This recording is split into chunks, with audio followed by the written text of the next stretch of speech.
Hello guys, how you doing? About taking a walk, enjoying the community. So just want to talk about something real quick. You can look at the view, but try to listen to what I'm saying. Everybody know I'm into black consciousness on my channel, and this is what I've been doing, talking about politics, black issues. It's the most important thing to do right now as black people because we got so much that we've lost and so much that we have not got that is due to us as a community, as black Americans and descendants of slaves. And we realize that there's a lot of policy against us, even created under the President Joe Biden when he tried to create the policy, has the anti-Asian policy one. Well, just a lot of stuff. Black people going to jail for hitting somebody after being caught the N-word, which is a hate crime. We know we're prisoners of war. Haven't got corrected in the country in terms of who we are historically, but other groups have. The President Joe Biden has signed executive orders for everybody except for us. But my main thing for doing this topic is, what are we doing about it? We over here, the grassroots and the new voices of black media, we're breaking over this thing for the last 5 to 10 years, maybe 10, 7 for me, and looking at it and following politics to the part where we understand how to strategize, how we move, how we coexist, how we interject. We studying how to be the element of a good tool of war in terms of what it means. Because, this is a political war and also physical. This is all our war against black people. Whereas though, the country itself is not respecting the laws of black people and the shaping of black people. But I'm going to say this though, Tamika Mallory, and my man doing this for what we're doing, we are watching people like Tamika Mallory sit around going on the Breakfast Club talking about black issues as an activist. Now y'all hear me good. And black folks in the comment section agreeing with her. Ooh, she make you want to read a book. Ooh, she's so intellectual. Ooh, Tamika Mallory so intellectual. Ooh, we need to protect Tamika Mallory. Hello, how are you, sir? We need to see. That's another reason why we need to protect Tamika Mallory. Black folks saying this all in the comment section under her interviews with the Breakfast Club and anywhere else, and she's spewing a lot of intellectual tones that has nothing to do with us. And the things that she said to have anything to do with us is unfounded. She's telling people that the President Joe Biden is literally done something for black people. When we completely, as people who are educated, intellectual, people who are conscious, can see he hasn't done a damn thing for black folks. And you got an activist on TV, on an interview on a main media network spewing this rhetoric. Now, I'm not going to lie. Yes, Tamika Mallory is educated. Tamika Mallory does have intellectual insight. But so do the rest of the tools for white supremacy. They don't need them if they stupid, but they use them if they smart, but they use them against us when they smart. See, y'all don't realize what kind of chessboard you on. When you look at the United States is a first world nation. This is a rich country. This country is rich and advanced and very sophisticated. You let Tamika Mallory, black folks, you don't understand. We, the grassroots and new voices of black media, understand that a lot of you have not been paying attention, and we understand why, and we know it's been a social rejection and a social projection upon you as a people. But we choose to intercede for you in this. We choose to pay attention, to look at our politics. We've been told not to learn as a Negro. And the reason why is so that everything can happen above your heads and you can think as a slave. I mean, you got Tamika Mallory, a Negro, an American Negro female, going around on the public media apparatus telling black people there's no way that the president can sign anything to stop folks from killing black people. She actually said that. But he signed an executive order to stop people from harming Asians and other groups. But she will stand up. So basically, she's a pawn. She's a tool for white supremacy. They have her open up. She don't even realize it. To put whatever in her to give to you on an intellectual level. Whereas though it looks pretty, it sounds good to you. But it's not really accurate. That is a danger and a threat. She is a tool for their war ammunition in terms of us. What better way to get a group except for going on the inside? She's directly connected to us as a lineage. And so she can convince us. But see, we've been doing something so long. We bought into a social illusion. That's time out for that. Our group is stopped there. I mean, she's out here, and it's really hard because Jim Clyburn.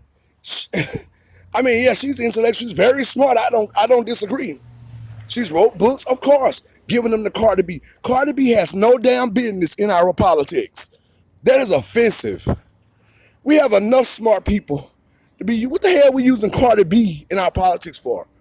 That's why people don't respect you when you start doing stuff like that. We got plenty doctors and plenty scientists, plenty lawyers and judges to oversee our political and civil matters than Cardi B. And she's not even part of our race. She's used black culture to exist in this country, dumping bad literary language in our community, saying black women are cockroaches. Cussing folks out, talking about she setting up people to get screwed by drag queens. What kind of mess is that? Tamika Mallory shouldn't even be socializing with the likes of Cardi B. Because the reason she's doing it, because she feel like she's trying to reach Pookie and Ray Ray, as though she said. Because y'all socialize with Cardi B. Oh, really? Really? Really? Really? So what's in that book?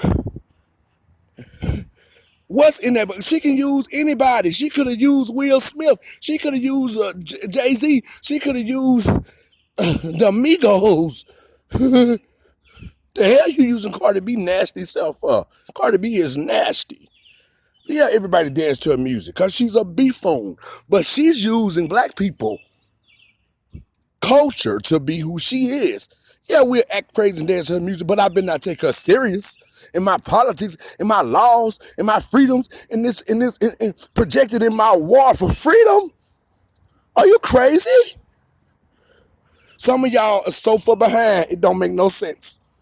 And we looking at this is very disappointing. It is difficult being black to see all these black people agreeing with this nonsensical mess, with this nonsensical exchange and this poisonous deposit coming from a black, intellectual, educated person that has been brainwashed to believe that she's actually fighting. You ask her where that money George Soros gave her. Is it in the community? Tell her to oppose the president in terms of reparations. Where your 40 acres and your mule as a slave? Where's her slave rhetoric? What's she gonna fight when she come down to slavery? Can she protect us when it come down to reparations? Reparations protections. That's pulling laws out saying you can't harm that group. That's taking racism things down. That's giving them money, anchoring them in business and protection. That is what reparations is. That will stop the police from killing you. It comes in that package. That's what the Jews got, protections. You tell Tamika to argue that and stop chasing ambulance when black people get murdered with Benjamin Crump. You ask Tamika Mallory, why is Al Sharpton her mentor? And y'all don't even like Al Sharpton. This is a Jedi mind trick. Hell, some of you guys are playing stupid. I'm sorry. I don't mean no harm. But if you don't like Al Sharpton, how in the hell you like Tamika Mallory? And that's her mentor. I'm not saying that I dislike her and I want you to hate her. But it's time for us to pull our people apart. We are getting shot down in the street by the police right now. We don't have business opportunity. We can't afford to keep letting these people linger on with these nonsensical conversations in the public media about us while we're at war. You are a threat to yourself, black people, when you let that happen. So you ask her about that. Ask her about the reason why she can't get along with the new voices of black media, why she blocking people with no real reason. Okay, it's okay for somebody to block you. I know y'all hear cars, but it's okay for somebody to block you on your social media. That's your social media account. You can block who you want to. But in terms of a family, in terms of a race, in terms of a family, in terms of a race, you ask her, why did she block Vicky Dillard? I do my assessment, I do my homework, I study politics. This is what I do. Ask her why can't nobody from Dr. Boyce Watkins area or from the new grassroots contest her argument without her blocking them. Ask her why, instead of her having an intellectual conversation and explaining herself to endeavor with black people. Ask her why she doing that. I don't think she even know why. I think she feels she's up there somewhere that nobody else is at, like Simone Sanders. We up here. We dealing with white politicians. We high and we up above. We important. That is the disease that black people have when they get put in positions. You is not above your race. You ain't above family. Because if you ever above your family, you too high up. And the fall can be fatal. You can't be above what's connected to you. That don't even make logical sense. She a descendant of slavery and oftentimes look like it when she talking. Don't make me say it, because I will. And I know exactly what I'm thinking, but I don't want to offend nobody, no more than I probably already have. She does. I'm like, your conversation can make you look like a pickaninny in terms of language. But I'm not trying to be rude. I'm saying something to the masses and to the public through this social media account. This is real what we doing. This ain't no fairy tale. This ain't no plaything. She blocking people when they trying to do. It's time for black people to understand being confrontational is effective for the greater good of coexisting. That's an intellectual, intelligent exchange among us. We have been affected. We have been used. We have been used and plundered against ourselves. We have been prisoners of war. Well, our ideology favor people at a power source that's bigger than us and that have conquered us as humanity. In terms of a newfound freedom, what we have today, our intellect sides with the power because we want to be safe. That's not what we doing no more. We want real freedom because it's dangerous for you to get up there and talk intellectual without looking at the real problem. The real problem. That's offensive also to people that are bright, to people that are sophisticated, aware, and conscious. That's offensive. And it's a danger and a threat to our lives for you to sit up there and stand up and lie to us as a legal right to fight for us. Activism in an icon in an icon state for us to look upon you as importance. We fight. That's what we stop. We stop. We pull that apart. We're not gonna do this. That's not what we're doing.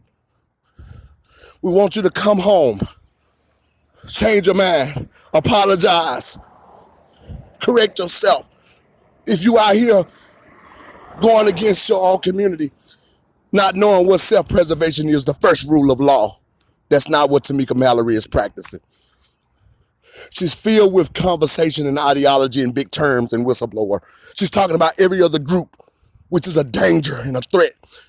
That is not your problem. You can't fix the world, but you can help fix black folks. That's all we need. We don't need you talking about everybody else. We don't need you going with the agenda of the Democrats. That's what y'all been doing. Black first,